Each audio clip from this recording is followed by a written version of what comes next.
हल इदम सूत्रम वल रल झल शलशु हकार ग्रहणार्थम। देखो, दो चीजें सामने आपके हैं। हाइब्रिड सूत्र का पहला वाक्य क्या है और हल सूत्र के ऊपर पहला वाक्य क्या है? पहला वाक्य वहां का क्या है? हर हाइब्रिड इति हकारोपदेश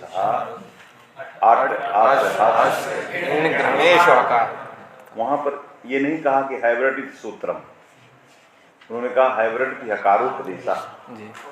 समझिए ग्रंथ कहाँ घुस रहा है कि नहीं? वहां पर नाम लिया हाइब्रिड सूत्रे हकारोपदेशा। और यहाँ क्या कहा? हल इदम सूत्रम। आप मने हम चले थे हकार का प्रयोजन पूछने, अब आप क्या बताने लगे? सूत्र का प्रयोजन। आपने प्रतिज्ञा क्या किया? हकार किमर्थम हकारः दुरुच्यते, सर्वे वर्णाः सकृतोद्दिष्टा, किमर्थम हकारः दुरुच्यते। सारे वर्ण एक एक बार कहे गए, आपने व्यंजन हकारद्वय क्यों कहा? तो आपने प्रश्न क्या किया हमसे कि 2 बार हकार क्यों कहा? अब आप उत्तर क्या देने लगे? हलित सूत्र। तो आप भटक गए रास्ता। हम मांग रहे हैं चावल और दे रहे हैं आप मिर्चा, यही ना हुआ जी। हमने क्या मांगा? तंडुलम देही, अब आपने क्या दे दिया?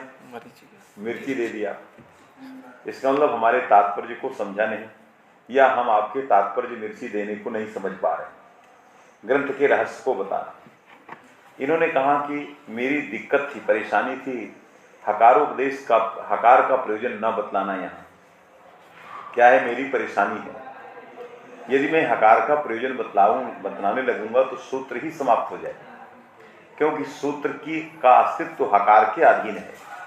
लकार तो अस्तित्वहीन है, इस संज्ञा के उसका तो कोई लेना देना नहीं, वो केवल प्रत्याहार साधक है। क्या है? प्रत्याहार साधक। तो यदि आप हकार के प्रयोजन में संदेह हो गया, इसका मतलब सूत्र में ही संदेह हो गया।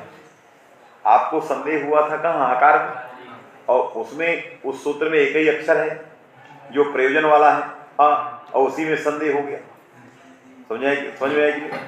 जैसे आपके यहाँ दर्द है, समझ में आएगी? तो इससे पूरे शरीर में फैल जाए।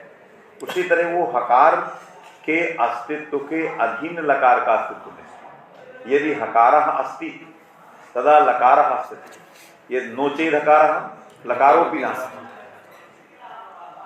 समझेंगे? तो हकार के सत्ता के अधीन सत्ता है। हकार सत्ताधीन सत्ता ला, क्या कहोगे उसको?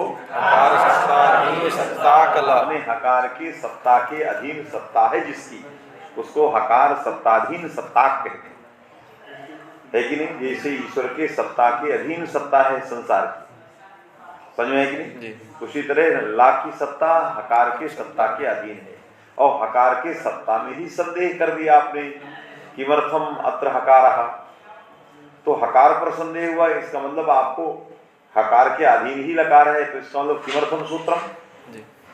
तो प्रश्न हो गया कि आपने सूत्र ही फिर क्यों बनाया? जब हकार की उपयोगिता समझ में नहीं आ रही है तो लकार तो अपने आप निरुपयोगी हो जाए। और हाइब्रिड में हकार की सत्ता के अधीन यकार वकार रेप की सत्ता नहीं हो, स्वतंत्र वर्ण है। हकार की सत्ता के अधीन हाइब्रिड में यकार की सत्ता नहीं है। यवरट सूत्र बनाया जा सकता है, यदि हकार को हटा भी दिया जाए तो यवरट सूत्र बनाया जा सकता है, लेकिन हा को हटाया जाए तो ला सूत्र ही नहीं है, क्योंकि तो एक संज्ञक है। वास्तविक नहीं। इसलिए इस सूत्र में चूंकि एक ही वर्ण था और वो वर्ण की सत्ता के अधीन सत्ता ला की थी, एतावता समग्र सूत्र में प्रश्न होना स्वाभाविक है। समझे कि नहीं? समग्र सूत्र में प्रश्न होना स्वाभाविक। जैसे देश का सर्वोच्च नागरिक यदि वो चोरी करे, बात समझे कि नहीं? क्योंकि उसी सत्ता के अधीन समग्र पूरे राज सत्ता है, यदि उसी पर लांछन लग जाए, इसका मतलब पूरे देश में चौर्य कर्म हो रहा है कि नहीं? अर्थात आपकी सारी कैबिनेट चोर है, क्योंकि आपकी सत्ता के अधीन उसकी सत्ता है। यदि देश का सर्वोच्च व्यक्ति यह कहे कि वर्ण व्यवस्था को पंडितों ने बनाया है, तब इसका मतलब आपके सत्ता के अधीन जितने सत्ता वाले हैं पूरी सत्ता की मनसा फिर यही है, क्योंकि आपके सत्ता के अधीन सत्ता वाले हैं, तो सबकी मनसा क्या है? यही है। अरे हमारे पास क्या सामर्थ्य है ये सब बनाने की? एक तो किताब तो हम बना नहीं पाते हैं, हम इतनी बड़ी सृष्टि की वर्ण व्यवस्था हम कैसे बना पाएंगे? और पंडित कोई ब्राह्मण नहीं होता, पंडित तो आप भी हो सकते हैं, क्योंकि पंडित बने पांडित्य विद्या, पांडित्य को रखने वाला, धन के रखने वाले को धनी कहते हैं, तो पांडित्य को रखने वाले को सर्वे पंडिता। ये कहाँ लिखा कि पंडित ब्राह्मण ही होता है? लोगों ने तो बर्बाद करके छोड़ा है। आप साइंस के विद्या में संपन्न है तो आप साइंस के पंडित हैं, कोई राजनीति के पंडित होते हैं। मोदी जी बोलते हैं कि राजनीति के महापंडित, तो जिसके अंदर चातुर्य होगा, पांडित्य होगा, वही पंडित कहा जाएगा। ये कहाँ लिखा है कि ब्राह्मण ही पंडित होता है? तो कहीं नहीं लिखा। समझ में आएगी? तो फिर इस तरह का शब्द भी तो अच्छा नहीं हुआ फिर कि वर्णाश्रम व्यवस्था को किसने बनाया? मैंने पूरे देश ने बनाया, क्योंकि देश के सारे प्रतिभा संपन्न व्यक्ति यदि पांडित्य संपन्न तो सभी ने बनाया, तो आपने भी बनाया, तो आपने ही गलती कर डाली। इसका मतलब आप देश के शास्त्रों को समझने की बुद्धि ही नहीं रखते हैं और उनको पढ़ने की चेष्टा भी नहीं करते और बिना चेष्टा किए बोल जाते हैं। इसलिए समाचार पत्र और टीवी में भी बोलना होगा तो बहुत सशक्त तैयारी के साथ आना पड़ेगा आपको। चलते फिरते लोग नहीं है कि गली में चलते फिरते लोग बोलते रह जाए। देश में बहुत जगह ये पद जाता है। समझ में, मेरे उदाहरण समझ में आ गए? तो हकार सत्ता के अधीन सत्ता किसका है? इसका मतलब पूरे कीड़े लग गए हैं हलसूत्र में। आप पूरे हलसूत्र का प्रयोजन पूछना चाहते हो, हलित सूत्रम किमर्थम, ये बहुत आपका तात्पर्य है। क्योंकि हकार के प्रयोजन में संदेह होने के बाद लकार अस्तित्वहीन, इसका मतलब हलसूत्र अस्तित्वहीन, इसलिए हलसूत्र पर आपका प्रश्न है कि हलित्याकारकम सूत्रम किमर्थम इति प्रश्न। समझ में आया? उसने कहा यदि हल प्रत्याहार नहीं होंगे तो लांत प्रत्याहारा सिद्धान भविष्य। यदि हल सूत्र हटा देंगे तो आप लांत प्रत्याहारों को क्या करोगे?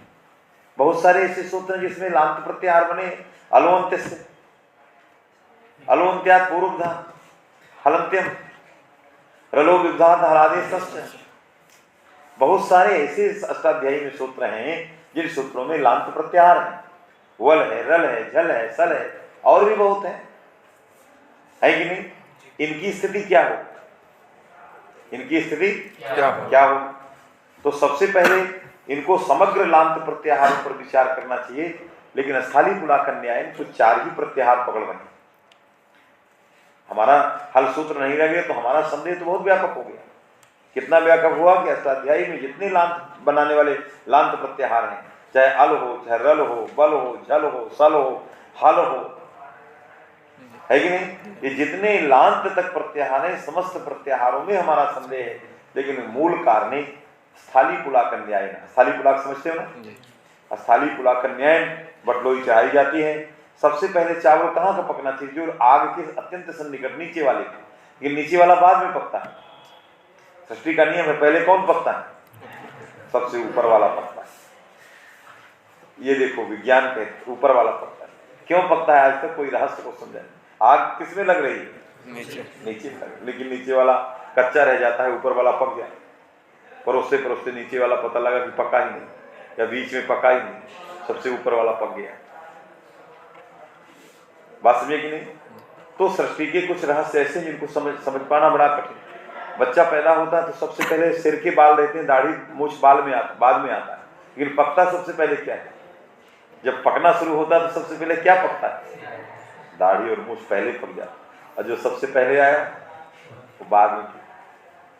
क्यों भैया, तुम तो बाद में आए थे, पहले पक गए। क्यों पहले पक गए? यह रहस्य को जानना ही बड़ा कठिन है, कठिन कि नहीं? इसलिए जल्दी बोलना नहीं चाहिए, पहले समझना चाहिए बात को। इन्होंने कहा, इन्होंने स्थाली पुलाकर न्याय ने 4 प्रत्याहारों पर पूछा कि भाई 4 प्रत्याहारों में दोष आएगा यदि हम हल सूत्र नहीं रखेंगे। कौन कौन? वल में, रल में, झल में और सल में। ये चारों प्रत्याहार नहीं बनेगा। वल नहीं बनेगा अर्थात वल नहीं रहेगा। वल नहीं रहेगा तो कहाँ है वल? जहां नहीं रहेगा तो सूत्र क्या होगा, क्या दोष आएगा? या वल प्रत्याहार में हा नहीं आएगा? वल प्रत्याहार में हा नहीं है। सूत्र क्या दिया है, पढ़ो। हलित सूत्रम, हल इदम सूत्रम वल रल झल शल शु हकार ग्रहणार्थम। तो वल रल झल सल, चार प्रत्याहार, इन चारों में हकार आ जाए। वल में, रल में, झल में और सल में, इनमें क्या आ जाए, हकार हकार आ जाए। इसके लिए क्या चाहिए, हल सूत्र चाहिए जी। यदि हल नहीं रहेगा तो ये नहीं कहा कि वल बनेगा ही कैसे, पूछता है हलित सूत्रम किमर्थम, और उत्तर घुमा के दे रहा है। उत्तर कह रहा है कि वल में हकार आ जाए। अरे वल रहेगा तब ना हकार आ जाए, जब हले नहीं तो वल कहां से पैदा हो। लेकिन जो लिखा है उसके अनुसार भी चलते हैं। शब्द रत्नकार ने संभालेगा उसको कि इनका कहना थोड़ा कठिन है, इनको कहना चाहिए कि ऐसे चले गए, ऐसे जाना तो सोनारपुरा चले गए, सिगरा। कहाँ जा रहे हो, बैठ, समझ में है कि नहीं। तो वल में हकार आ जाए, रल में हकार आ जाए, सल में हकार आ जाए, झल में हकार आ जाए। थोड़ा ये साधारण दृष्टि से कह रहे हैं, ये चार प्रत्याहारों में हा आ जाए। हा आ जाए का मतलब हो गया इन चारों प्रत्याहारों से हा का बोध हो जाए। शास्त्र में आ जाए का मतलब ये नहीं है कि हमारा घर खुला है तुम आ जाओ,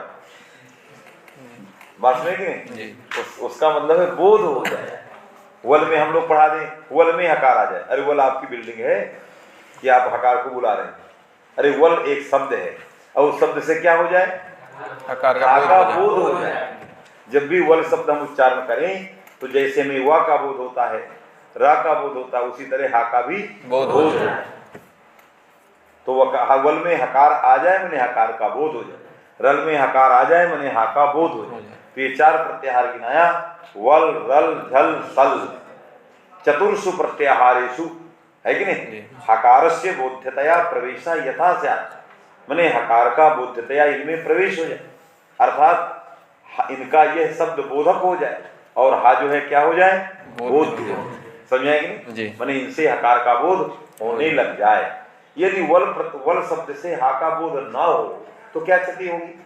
मास्तु वल शब्देन हकार बोधा, मास्तु रल शब्देन हकार बोधा, झल शब्देन सल शब्देन हकार बोधा न स्यात्, तदा का क्षति, तदा उत्तरयति, उत्तर दे रहा है। कहां पर, वल में रुदि ही सोपी ही तो रुदादिभ्यः सार्वधातुके इति, रुदादिभ्यः सार्वधातुके, रुदादिभ्यः सार्वधातुके, जितना ईट है सब आर्धातुक में होता है। ज्यादातर आप देखे होंगे क्या होता है, आर्धातुक, आर्धातुक में। आर्धातुक का सेठ बलादे आर्धातुक का सीधा, बहुत ज्यादा क्षेत्र है इसका, बात में कि नहीं। एक सूत्र है रुदादिभ्यः सार्वधातुके, रुदादि गण में पढ़े गए धातुओं से उत्तर जो बलादि सार्वधातुक उसको इटकागम, यह एक सूत्र है जो सार्वधातुक में इटकागम करता है और बलादि सार्वधातुक में इटकागम करता है कि नहीं। इसलिए लिखा सार्वधातुके। तो रुद और स्वप और आगे लोट लकार का ही नाम का प्रत्यय है, और लोट लकार क्या है, सार्वधातुक है कि नहीं। लोट क्या है, सार्वधातुक है। जहां आर्धातुकम शेषा सूत्र लगता है, तिंग सिद्ध से भिन्न जो प्रत्यय होते हैं वही आर्धातुक कहे जाते हैं। या लिडादेशांश तिंग प्रत्यय आर्धातुक संज्ञका, लिट के स्थान में आने वाले प्रत्यय आर्धातुक कहे जाते हैं, या तिंग से भिन्न प्रत्यय जो होते हैं वो आर्धातुक कहे जाते हैं। जो लिडादेश नहीं है और तिंग से भिन्न नहीं है, तिंग मात्र रह जाते हैं, वो सभी सार्वधातुक कहे जाते हैं। तो सार्वधातुक आर्धातुक को पकड़ने की पहचान यही है कि पहले हम आर्धातुक समझ लें कि क्या है। तो तिंग सिद्ध से भिन्न प्रत्यय क्या है, आर्धातुक है, और लिडादेशांश तिंग आर्धातुक है। शेष बचे हुए जितने तिंग हैं सार्वधातुक है, समझेंगे। इसलिए लोट में आने वाले समस्त तिंग सार्वधातुक। तो रुद्र धातु से जब ही नाम का प्रत्यय आएगा तो ही सार्वधातुक है। यदि सार्वधातुक है तो ईट का आगम करना है। रुदादिभ्यः सार्वधातुके, है कि नहीं। सार्वधातुक बलादि हो तो ईट का आगम होता है, ये बलादि है ही नहीं, क्योंकि ही में ही जो सार्वधातुक प्रत्यय उसका आदि कौन है, आ है, वो बल में आता ही नहीं, बल से उसका बोध होता ही नहीं। तो ही जो है बलादि नहीं कहा जाएगा, ही प्रत्यय बलादि कहा जाएगा नहीं। समझ में बात आ गई, बलादि आर्धातुक है कि नहीं, सबको आ गया समझ में। बल प्रत्याहार में क्या आ गया, यदि हल सूत्र रखोगे तो बल में आएगा, तो बलादि कहा जाएगा। यदि हल ही नहीं रखोगे तो बल में आएगा। किस में आएगा ये नहीं अभी कह रहा, अरे बल तुम्हारा बनेगा ही नहीं, यदि हल नहीं रखोगे तो बल ही नहीं बने, इससे भी उसका कोई लेना देना। बस इतना ही कह रहा है कि बल में नहीं आएगा, नहीं आएगा तो रुधि में भी कागम नहीं होगा, स्वपी में भी कागम नहीं होगा। समझे? रुधि स्वपी। फिर क्या लिखा?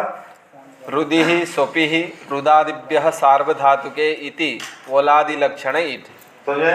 यहाँ बलादि लक्षण हो गया, पहला प्रयोजन हो गया। किसका? हल सूत्र बनाने का। यदि हल सूत्रम न स्यात् बल प्रत्याहारे हकारः नागच्छेत् तदा रुधि स्वपि इत्यादि रागमः न स्यात्। पहला प्रयोग आया समझ में सबको?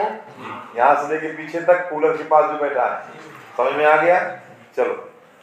स्नेहित्वा स्नेहित्वा। अब दूसरा है रल जी, स्नेहित्वा, और दूसरा दिया स्नेहित्वा। धातु क्या है? स्नेह, ये धातु है। इस धातु के अंत में हा है, आगे त्वा नाम का प्रत्यय है। त्वा कित है। त्वा नाम का प्रत्यय क्या है? कित है। कित होने से किंगिच सूत्र से गुण का निषेध हो जाएगा। पुगंत लघु पदस्य से प्राप्त जो स्नेह के इकार को गुण है, स्नेह में जो इकार है नामी इकार, उसके गुण का निषेध हो जाएगा। कौन निषेध करेगा?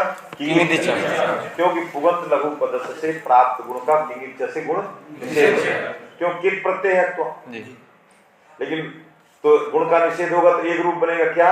स्नेहित्वा, ये बनेगा। इकागम हुआ, स्नेहित्वा बन जाएगा। लेकिन हमें दो रूप बनाना है, स्नेहित्वा भी बनाना है, स्नेहित्वा भी बने, गुण भी करना है। तो सूत्र है जो अक्त्वा के कित्त को विकल्प कर देता है, माने एक बार वो कित्त कहा जाएगा, एक बार कित्त नहीं कहा। सूत्र है रलो विभाग हलादेश सस्थ। रलंत जो धातु और कैसी हो? उसके उपधा में इकार उकार हो। इकार उकार है उपधा में जिसके, ऐसी जो रलंत धातु उससे उत्तर जो अक्त्वा प्रत्यय, उसको कित्त विकल्प से होता है। तो रलंत धातु कौन है? स्नेह। इसकी उपधा में कौन है? नामी इकार। तो यह इकारोपधक रलंत हो गई, उससे उत्तर जो त्वा है उसको कित्त विकल्प हो गया। एक बार कित्त हुआ तो स्नेहित्वा, जब कित्त नहीं हुआ वो हो गया स्नेहित्वा। यदि ये हल सूत्र नहीं रहेगा तो ये धातु रलंत ही नहीं कही जाए। क्यों? रल प्रत्याहार का अक्षर जिसके अंत में आता है उसी को रलंत कहते हैं। यदि हल सूत्र नहीं है तो रल प्रत्याहार में हकार नहीं आएगा, यह धातु रलंत नहीं कही जाएगी। तो रलो विधात हलादेश सस्थ ये नहीं लगेगा। जब नहीं लगेगा तो कित्त विकल्प नहीं होगा, तो एक ही रूप बनेगा स्नेहित्वा, स्नेहित्वा नहीं बनेगा। हमें दो रूप बनाना है, इसलिए हमें हल सूत्र चाहिए।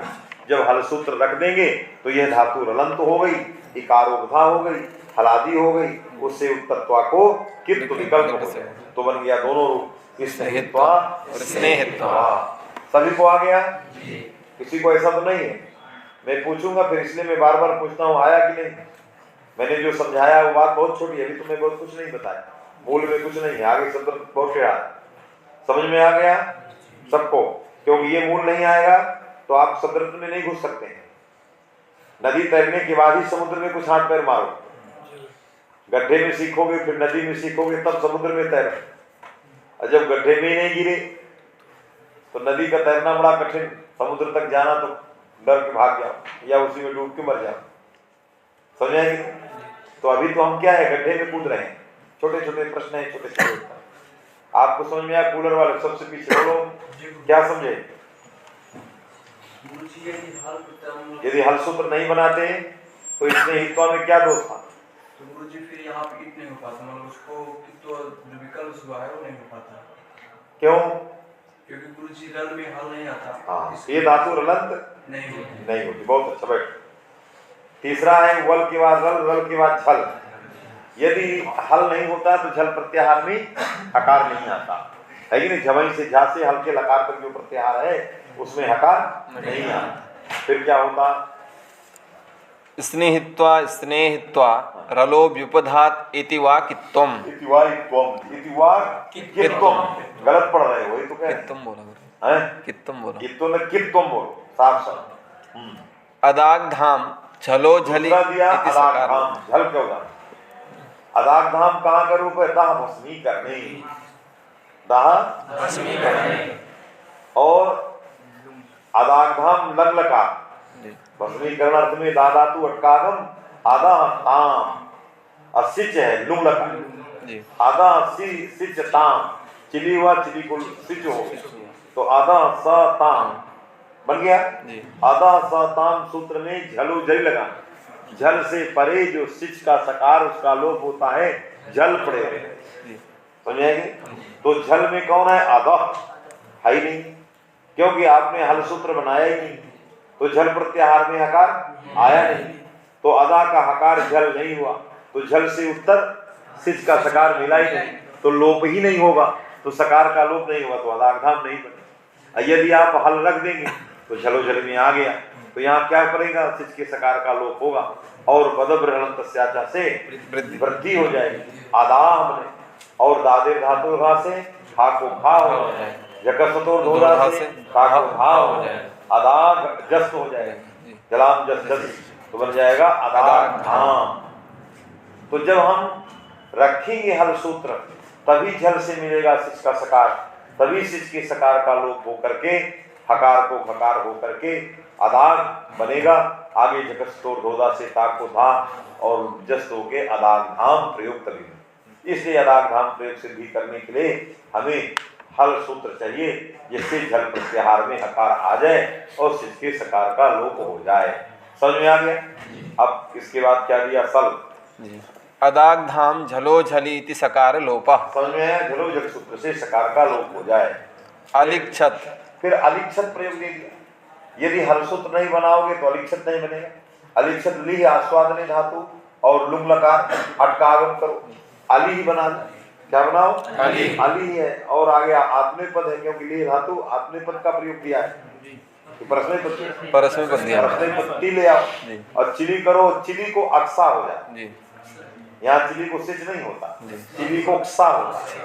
सूत्र है सल घात अंतो अक्सा, सलंत जो अनिट धातु, कैसी धातु हो? सलंत हो और अनिट हो, उससे उत्तर चिली को अक्सा होता है।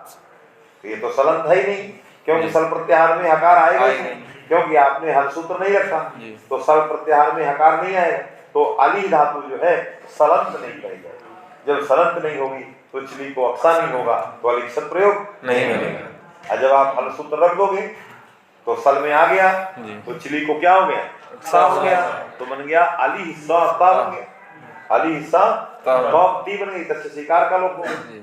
और हो अली में जो हा है उसको होड़ा से ढकार कर दो और इल्क से मान करके सकार को मूर्धन्य सकार करो, और सड़ो का सी है कि नहीं? सड़ो कहा सा के रहने पर सा ढा को क्या होता? का ढा को का करो और काखा संयोगे का करो, बन जाएगा अलिक्षत। प्रक्रिया याद रहना चाहिए। आप ये सब कौंदी पढ़ने से आ जाए, कौन कौन क्या हुआ है। ली धातु अटकागम, आगे ट्री है, टी के बाद चिली हुआ, चिली को रोक करके समस्त होने से एक्सा हुआ, अली हिस्सा ता बन गया, अली में हकार को ठकार करो, सड़ो का सी से सी मान करके पहले ये का करो, का को मान करके मूर्धन्य सकार को मान के कवर और काखा संयोगे शा करो, अलिक्षत बन जाए। ये तभी बनेगा जब हल सूत्र रहेगा। आया? इसलिए वल रल झल इति चतुर्षु प्रत्याहारेषु हकार बोधा यथा स्यात् तदर्थम हल सूत्रम आवश्यकम, ये मूलकार का कहना था। आया? हल प्रत्याहार, हल सूत्र के कारण ही वल में आया हकार, झल में आया हकार, रल में आया, सल में आया, तभी जो है ये सारे प्रयोगों की सिद्धि हुई। आया? अब शब्द प्रकार में क्या? अलिक्षत सल युगपदात् इति क्षः, इति एक सहा लगा शब्द रत्न इदम, देखो शब्द रत्न आ रहा है, इदम सूत्रम इति। हाँ, शब्द रत्न ने प्रतीक को पकड़ा है, उसके हृदय को पकड़ा। कहा आपने दोनों पंक्तियों में अंतर कर दिया, वहां हकारोपदेश लिखते हैं, यहाँ हलित सूत्र क्यों ऐसा अंतर क्यों किया? इसलिए हलित सूत्र ऐसा क्यों लिखा? आगे लिख रहे हैं वलादि प्रत्याहाराश्च ये दूसरी तरफ रेफेणैव सन्तु। इसने कहा आपको ये नहीं लिखना चाहिए हल इदम सूत्रम किमर्थम, तो हम पहला उत्तर देंगे प्रत्याहारा लांता भवन्तु। ये आप तो बहुत दूर चले गए कि रल नहीं होगा तो हा नहीं आएगा। अरे रल बनेगा ही नहीं तो हा की बात क्या करें? हा तो बाद की चीज है, पहले ये बने तो कौन? प्रत्याहार। तो पहले आपको कहना चाहिए कि हलितीत्याकारकम सूत्रम यदि नास्ति तदा लांताः प्रत्याहाराः न सिद्धा भवेयुः। तो पहले क्या बोलना चाहिए, यदि हम हलित्याकारक सूत्र नहीं रखते हैं तो लांत प्रत्याहारों की सिद्धि नहीं आया जी। ये कहना है। तो उसने कहा मैं रेफीण युष्मतो, यदि लांत नहीं बनेंगे तो मैं सारे लांतों को रांत कर दूंगा जी। जितने लांत थे उनको क्या कर दूंगा, रांत कर, तब काम चलेगा। तो आपको वर वल की जगह वर रर झर सर, अर्थात जहां पर रुधि में रुदादिभ्यां सार्वधातुके में बल है उसको क्या कहेंगे, सार्वधातुक बरादि को इटकार, रलो मने ररो विधाधना, झरो झरी झलो झरी की जगह झरो झरी, अलोन्त्याद अरोन्त्याद, अलोन्त्यस मने अरोन्त्यस, पूरी जितने ला हैं सबको हटाना पड़ेगा। कहा कोई बात नहीं, कम से कम एक सूत्र नहीं बनाना पड़ेगा। कौन सूत्र, इसलिए वो कह रहा है कि आपका मूल विवेचन बहुत अच्छा नहीं है, क्योंकि मैंने कहा जाओ यहां, चले गए दूसरी जगह। मैंने कहा इदम सूत्रम किमर्थम, तो आपको सटीक उत्तर देना चाहिए, यदि इदम सूत्रम न स्यात् तदा लांताः प्रत्याहाराः न भवेयुः, सीधा सा उत्तर देना है। अब आप क्या उत्तर दे दिए, वल रल झल में हकार ग्रहण, ये तो आप दूसरा इतिहास बताने लगे, वास्तविक नहीं। हमने पूछा दूसरा और आप बताने लगे। सदर्थ ने उसको लाइन पिलाया कि आपके मस्तिष्क में ये उत्तर है, इसलिए आप आगे बढ़ रहे हैं। आप उसको नहीं बताना चाहिए कि सर्वे प्रत्याहारा लांता शिव, ये उत्तर आपने नहीं दिया। क्यों, आपके मस्तिष्क में है कि लांत को हम रांत कर देंगे। लांत को क्या कर देंगे, माने रेफीण युष्मतो, कहा रेफीण युष्मतो करोगे तो सत्सर तक करोगे, तो अब जो बल है उसको कहां तक करोगे, हैबट के वास से लेकर के सत्सर के रा तक करोगे, तो तब भी तो हा नहीं आए। तो उसने कहा ना आवे हा, जो आपका उत्तर था वो तो हो गया। आपने कहा हल नहीं बनाएंगे तो लांता न भविष्यन्ति, हमने कहा रांता भविष्यन्ति। अब आप दूसरा प्रश्न कर रहे हो कि रांत होने पर हा कैसे आएगा, ये अलग बात हुई, ये तो दूसरी बात हो गई। समझ आए मेरी बात। पहला प्रश्न था कि हलित सूत्रम न स्यात् तरी लांता प्रत्याहारा न भवेयुः, मैंने कहा रांता भविष्यन्ति। तब आप दूसरा प्रश्न कर रहे हो कि रांत होने पर उनमें हा नहीं आएगा। यदि हम रर कर देंगे तो रर में तो हा आएगा, क्यों, हैवट के रा से लेंगे सत्सर के रा तक जाएंगे, हकार तो है ही नहीं, क्योंकि हर सूत्र। तो लांत भी लांत रांत हो जाए लेकिन उनमें हा आ जाए, तभी हल सूत्र का निष्प्रयोजन किया जा सकता है। तो कैसे उसमें हा आएगा, तो सत्सर की जगह सत्सहर बनाना पड़ेगा, हकार को खींच के इधर लाना पड़ेगा। यदि प्रत्याहारों को रांत करना पड़ेगा तो हमें क्या करना पड़ेगा, सत्सर की जगह रा के पहले क्या लाना पड़ेगा, हर, सत्सहर। तो एक अक्षर यदि हम सत्सर में बढ़ा दें तो दो वर्णों का सूत्र नहीं करना पड़ेगा, तो हमारे 13 सूत्र रहेंगे, 14 नहीं रहेंगे, ये लागू हो जाएगा। जहां 10 व्यंजन बताने वाले 10 व्यंजन सूत्र थे, व्यंजन को बताने वाले मानना वही रह जाए, और हमारा काम बन गया। हमने सभी प्रत्याहारों को रांत कर दिए और क्या किया, सत्सर की जगह क्या सूत्र बना दिया, अब आ गया हा, रर कहेंगे हा आ गया, वर कहेंगे हा आ गया, झर कहें आ गया, सब आ गया, समझे। लेकिन अब अरोन्त्यस में भी आ गया हा, कोई क्षति नहीं। लेकिन समस्या ये आ गई कि आप हलंत्यम को क्या करोगे। जब अन्योन्याश्रय दोष आता था तो हलंत्यम हलंत्यम आवृत्ति होती थी, तो एक का अर्थ होता था हलित सूत्रे, अब तो सूत्र ही नहीं है और हलंत्यम में हल है ही नहीं है। अब आप कहोगे रांत है, बने हलंत्यम बने हरंत्यम। यदि आप हरंत्यम की आवृत्ति करोगे, हरंत्यम हरंत्यम, तो दूसरे हरंत्यम का अर्थ क्या करोगे, हरित सूत्रे कहोगे तो हर नाम का सूत्र ही नहीं।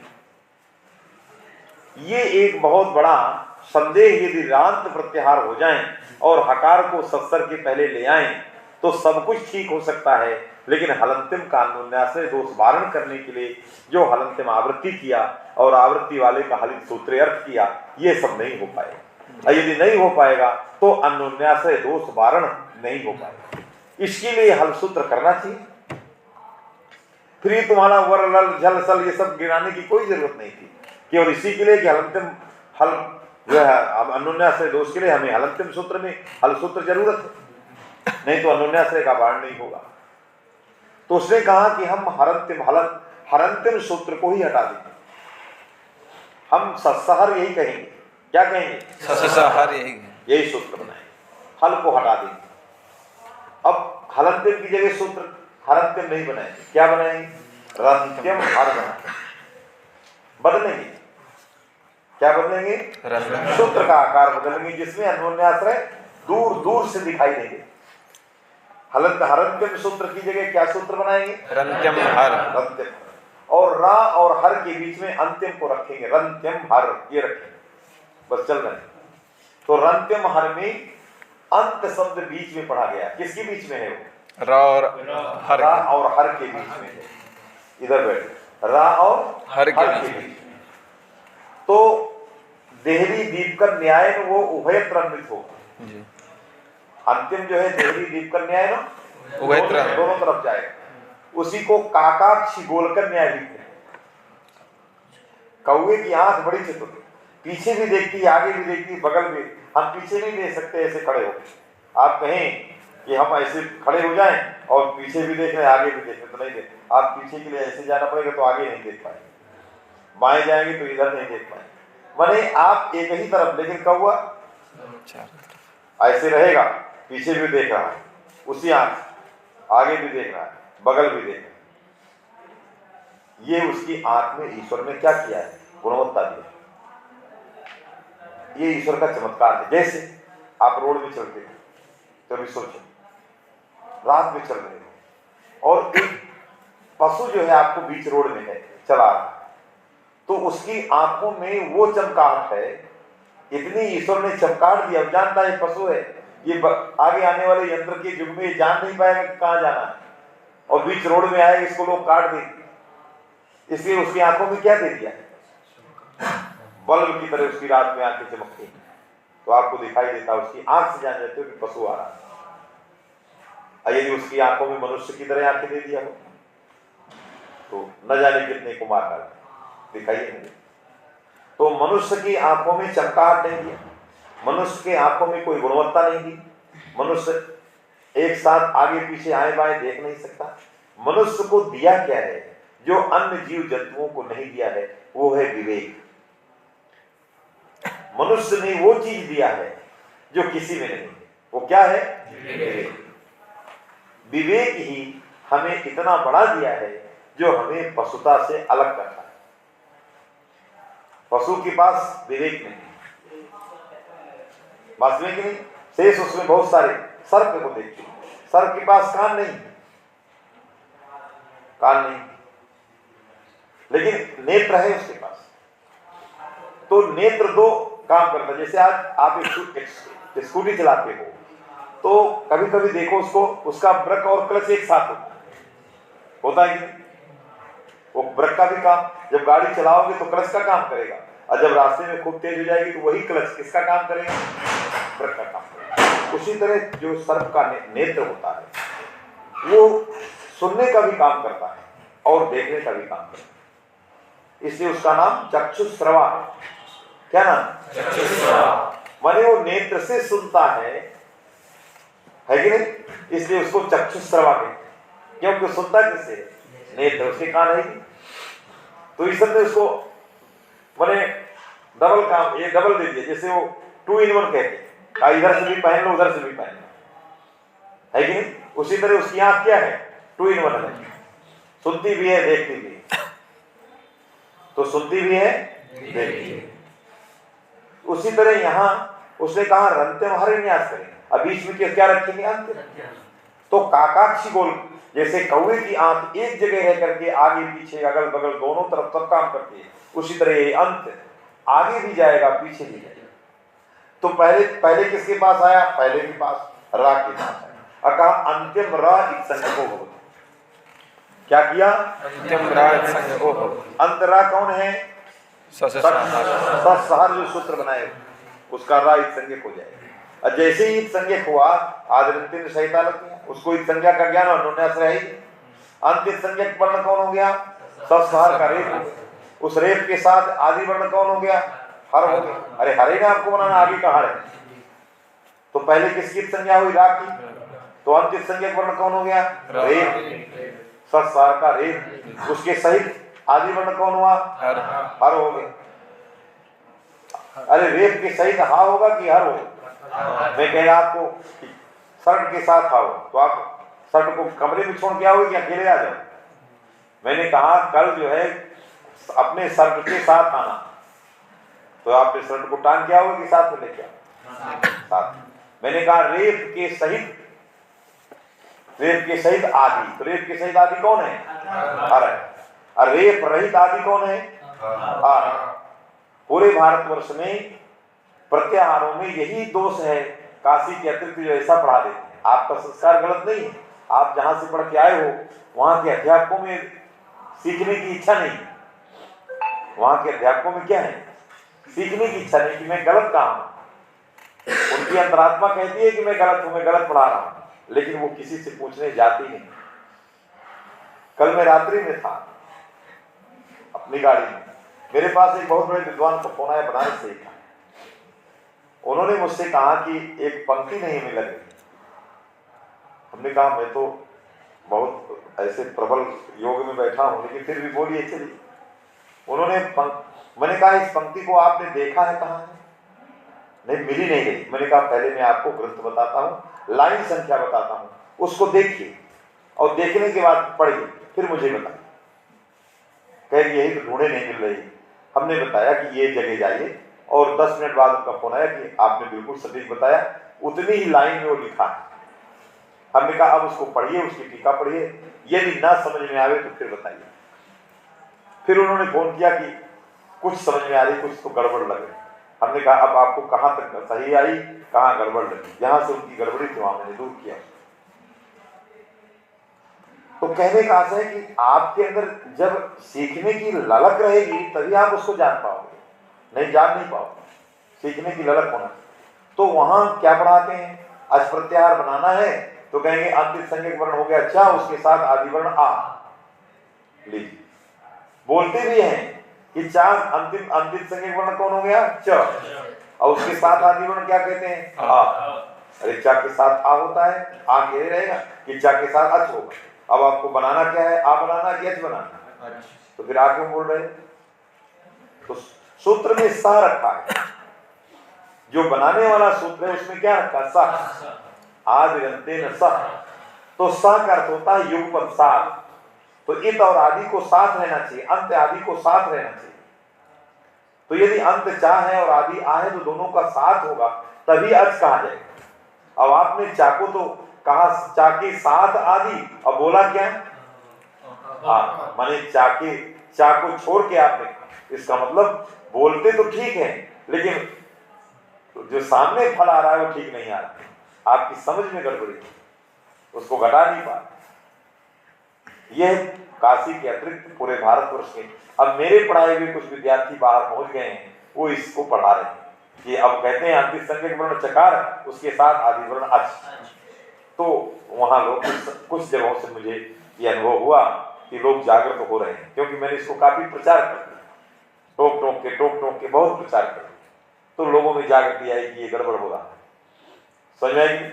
तो अब हम बोलेंगे क्या? अंतिम संज्ञक वर्ण कौन हो गया? रेप। हाँ, सत्सार का रेप। उसके साथ आदि वर्ण कौन हो गया? हर। वो हर बोधक है किसका? हैवर्ट के हाथ से लेकर के रा के अंत के बीच में आने वाले वर्णों। तो हमें हर प्रत्याहार, तो अब हर का भी बोध हो गया। अब अंतिम हर के साथ जाएगा और कहेगा उपदेश की अनुवृत्ति आएगी, उपदेशे अंतिम हर संज्ञका से। तो पहले अंतिम राइट संज्ञका, अब फिर अंतिम हर संज्ञका, दोनों का शब्दबोध हो गया, अन्योन्याश्रय भी नहीं रहा और हमें हल सूत्र भी नहीं करना पड़ रहा।